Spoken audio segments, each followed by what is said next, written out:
So, what does Bitcoin mining actually mean for the people of Ethiopia and the economy? It means a great deal because if we are to utilize, let's say, 2 gigawatts, which is a fraction of the 7 gigawatts that the Grand Ethiopian Renaissance Dam is generating, that means Ethiopia can generate $1.8 billion in revenue. And so that means the Ethiopian electric power may generate, 10 or 20% of that in energy proceeds, which it could then use to fund EEU, the utility side of the power company, and it'll be able to distribute power and substations to 50% of the population that never had power before. So that 1.8 billion will also ellipse the coffee industry.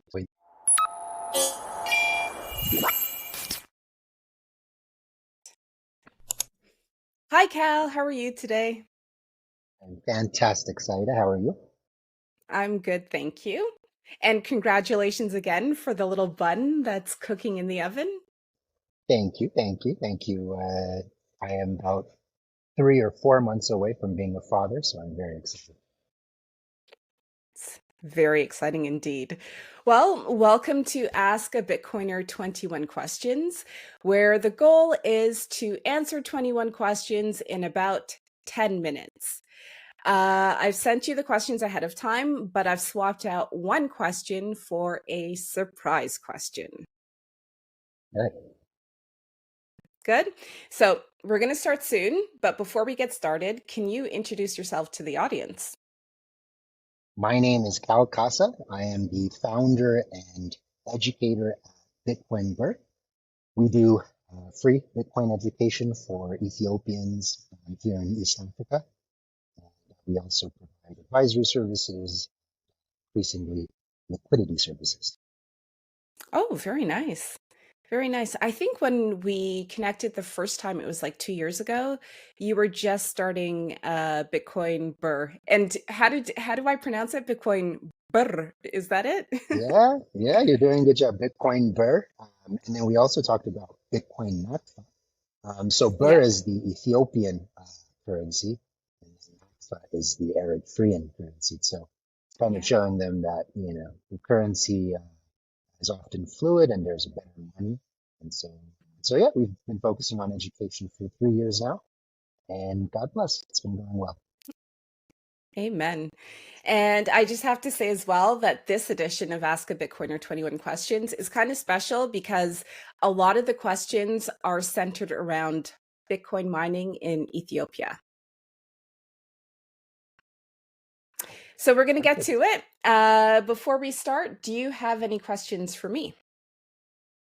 No questions. I'm looking forward to kind of this segment. I've seen some of the others before, uh, and so yeah, I'm really looking forward to kind of how I'll Okay, do cool. under pressure.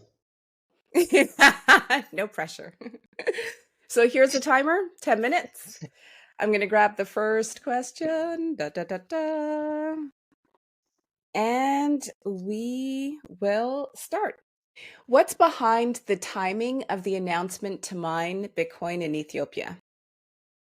The timing behind the announcement, I think that comes well because one, we have the halving that happened in April of this year. Hmm.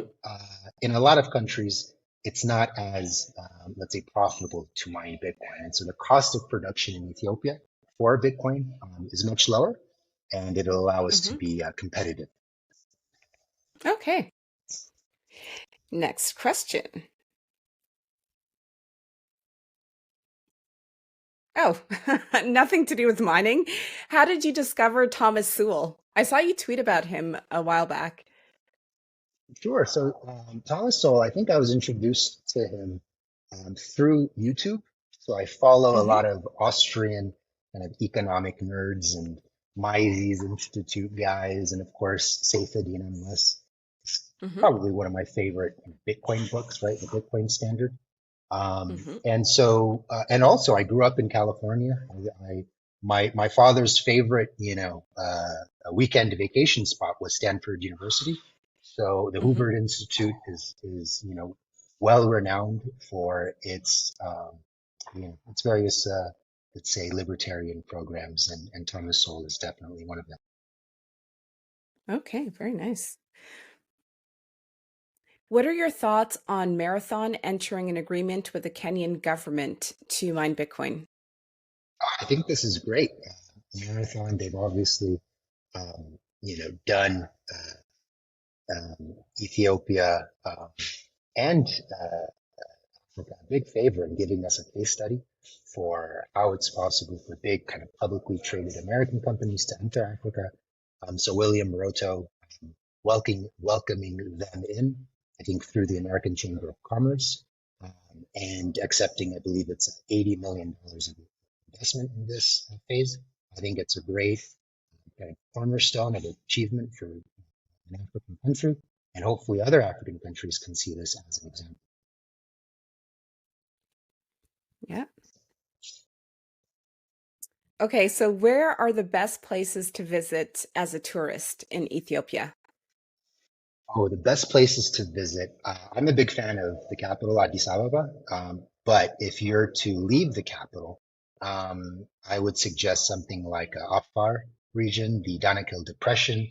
I would suggest Tigray, the Geralta Mountains, and the Geralta churches. I would also recommend Bahar Dar and some of the Orthodox churches on Lake.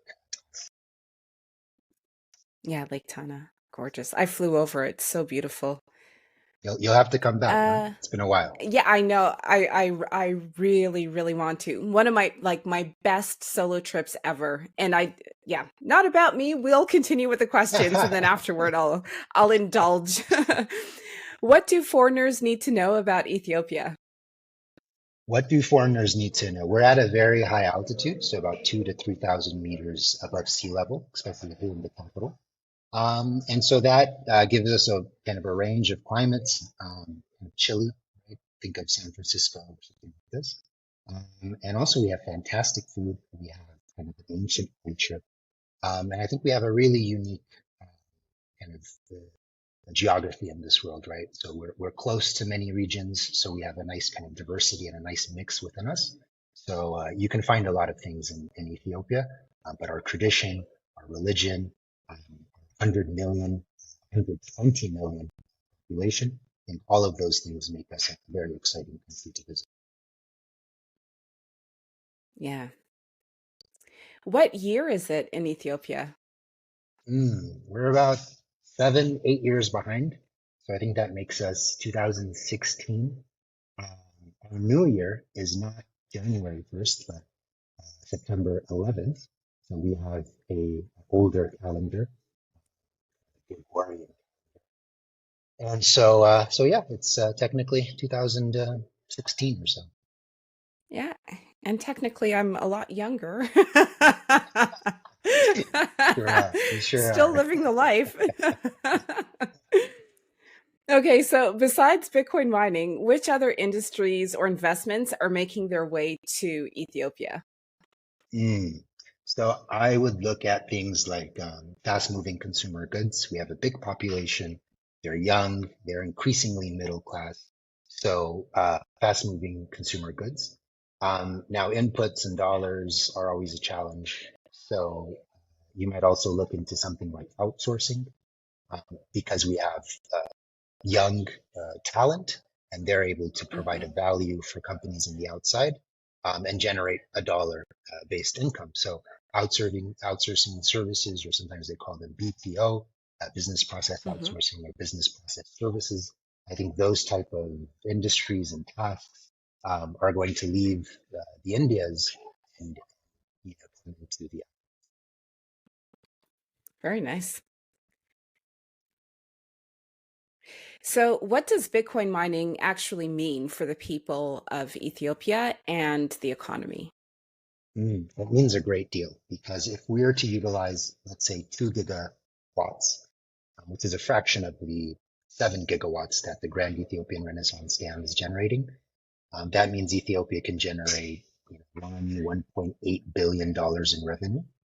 And so that means the Ethiopian electric power may generate, 10 or 20% of that in energy proceeds, which it could then use to fund EEU, the utility side of the power company, and it'll be able to distribute power and substations to 50% of the population that never had power before.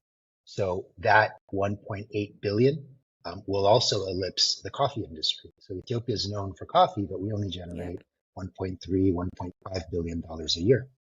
And so Bitcoin mining, even 2 gigawatts, although for Texas it would be a drop in the bucket, for Ethiopia it's a very large industry. It's a lot of power coming to people who are upwardly mobile.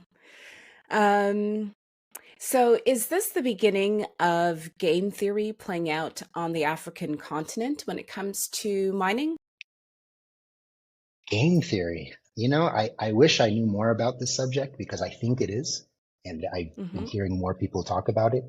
And I think the idea is we don't have a full grasp of the factors and kind of the potential conclusions at stake. But yes, countries left and right, east and west, NATO and BRICS, they're adopting Bitcoin, even either through as a savings device or through transactions or through mining or building on second layer. And so I can't imagine what the world will look like in 5 or 10 years, but I think the game theory coming into play, I think will be an interesting thing to watch. And I think we can thank El Salvador, Nayib Bukele, Hmm. and some of these leaders for kind of taking the risk and being the pioneers in this industry. Yep. So speaking of future, where do you see your country in the next 10 years? In the next 10 years, if Ethiopia is to utilize these first 2 gigawatts, followed by the generation of additional power at the Grand Ethiopian Renaissance Dam. So we'll then need to finance additional dams, Gilgit Gibes along the Nile. I believe somewhere between 1 to 5 dozen dams could be built along the Nile safely. So Oh, this would wow. allow Ethiopia in 5 to 10 years to become a middle income country. This would allow Ethiopia to, I'm not a huge fan of big government, but if it wanted to, it could follow a Saudi model or maybe a kind of a Middle East model. The UAE, the Emiratis are a big fan of sending checks to their Emiratis, to their population because of their oil revenues Yeah. through Saudi Aramco and so on. So Ethiopia, similarly, we can think big, and because our population is very young and still generating income and paying taxes, it's actually much younger, right? They haven't finished primary schooling, but as these kids enter the working world, they can actually add value to the, let's call it, sovereign wealth fund. But if there are areas in our society Ah, that need support, that's the timer. ah, These are 21 in your questions. defense, these are questions that are not easy to answer quickly. Yeah, So we yeah, could chill now. Wasn't possible. That's all good. no worries, no worries. I'm very long-winded. Yeah, I'm like the Obama of Bitcoin. I keep talking. we, we could do like a speed round if you want to just like have me to say just the first 3 words on my mind and see how many we can. Do you want to do something like that so you No. can? No. No, we've gone through half of them, and this topic is actually really fascinating to me. Especially, like you're touching upon uh demographics, so a young population, what it means in terms of energy distribution, which further leads to productivity. So I think it's pretty cool to spend time on these topics for me personally. If you want to like rush through it, we can, but yeah, like I love to get an idea or a sense of how, the direction that this is going in. No, the direction is going very well. I think the questions were well pointed. And yeah, like I said, in 5, 10 years, I mean, we could potentially um, be so well off as a country that we produce checks for the citizens that desperately need it. Right? Yep. So how is the Bitcoin scene in Ethiopia?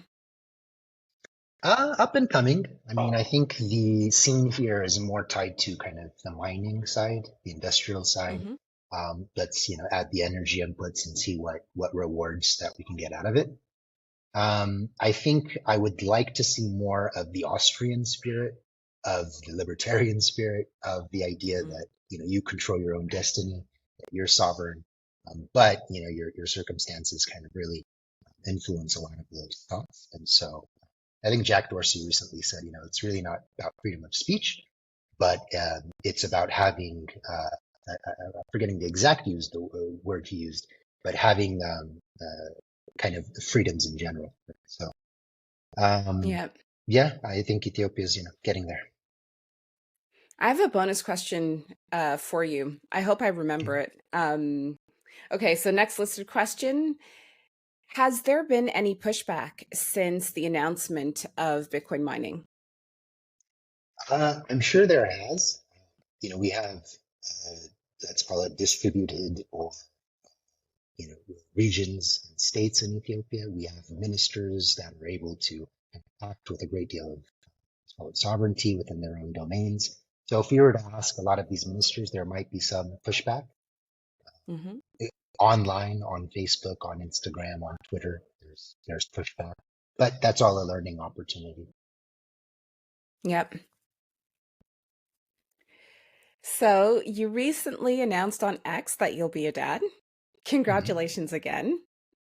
Thank you, What thank you. are three values that you would like to pass down to your child? Okay, great question. Three values I would pass down to my child would be, again, it would depend on if it's a boy or a girl. I don't know the gender yet, but I think it would revolve around discipline. I would say keeping good values, keeping good principles, and I would also say doing everything with love. Hmm. And you say it so softly and gently, love and kindness. I haven't had my lunch yet, so Yeah. my my Yeah, my I know. my energy reserves are. Yeah, I hear that. What can Ethiopia learn from El Salvador and vice versa? Well, I think El Salvador has taken a very bold direction towards Bitcoin.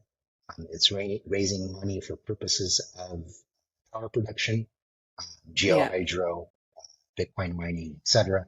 And it's also adopted the legal tender so that Starbucks, McDonald's, retail have to use it. So all of those things, and just kind of the boldness of Nayib Bukele, I think all of those are examples that Ethiopia might be able to learn. Yep.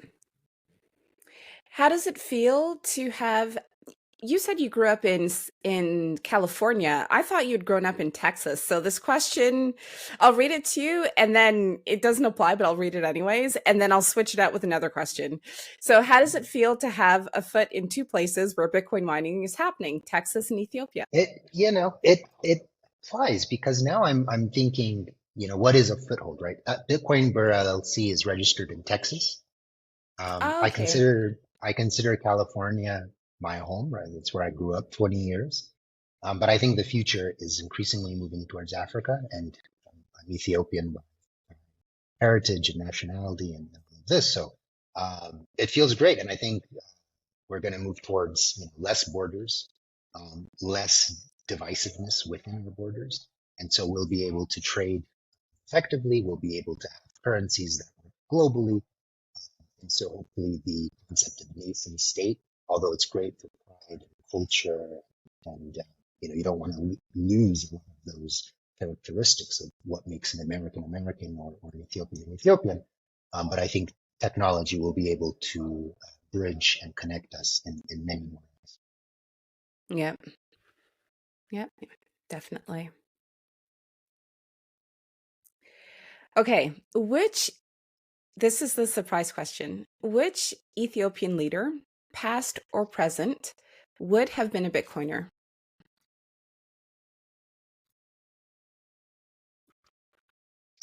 Well, I think most Ethiopians are Bitcoiners without them knowing it. But when it comes to Ethiopian leaders, I would have to go for the ones that are lowest of time preference, which means they have the Hmm. ability to think long term. And I Hmm. think the Saifedean Muslims have pointed out that the monarchs naturally do a better job at this because they're thinking about generations and so on. And so I might point to our late emperor, His Excellency, His Imperial Majesty Haile Selassie. Um, but I would also look at regional leaders and cultural leaders and diaspora leaders. I remember there was a political leader called Ketau Ejigbo, Washington, D.C. And although he passed several years ago, when he spoke like a Bitcoiner. He had values, he had principles, and he was unyielding. Hmm. How is the energy grid currently set up in Ethiopia? Energy grid, well, belongs to the Ethiopian Electric Power, EEP. 92% comes from hydroelectric sources, Grand Hmm. Ethiopian Renaissance Dam being one of them, the Gilgegi Bays along the Nile being more. And now we're diversifying into other sources, solar, geothermal. So We're almost done. A few more questions to go. Which country, in your opinion, on the African continent will be next to announce mining? I think Tanzania, they have somewhere between Mm. 3 to 5 decommissioned dams because they weren't Hmm. able to at least use 10% of that capacity. So as the price of Bitcoin goes higher, as we move forward into the halving equation, countries like Tanzania will get more miners. So you've said this indirectly multiple times, but it's still a question. What energy source will be used to mine? Somewhere between geothermal, hydroelectric. I think there's a case to be made of having a diverse kind of portfolio of energy. Hmm. And so I wouldn't rule out something like nuclear as well. But I'm a Oh, big fan okay. of hydro, given Ethiopia's kind of abundant resources. Yep. What is your favorite hardware wallet? Hmm. Uh, I would go with Trezor. Yeah, Trezor. And last question, last official question. This is probably a good one to end on. Who has the best meat in the world?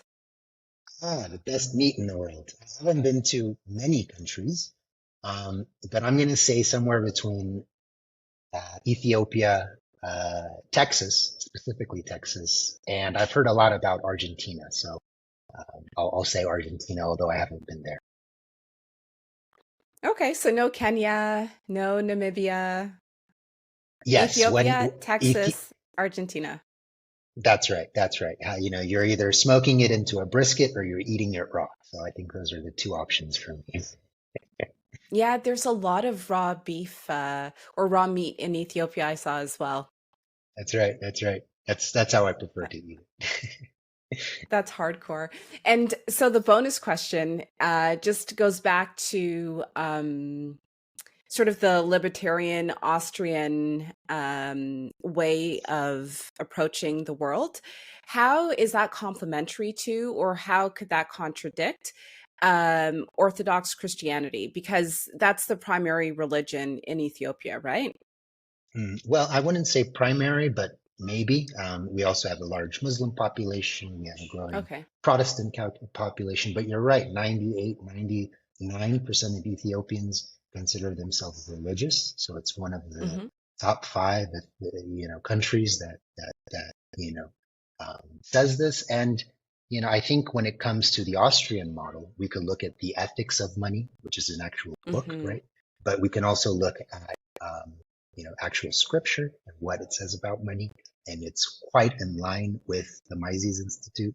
And it goes down to individual freedom, right? But it also ties into, let's call it scripture. So I think if there is a bridge between the two, and you can make the same bridge with the Islamic tradition, right, and how they look Hmm. at money and usury and X, Y, and Z.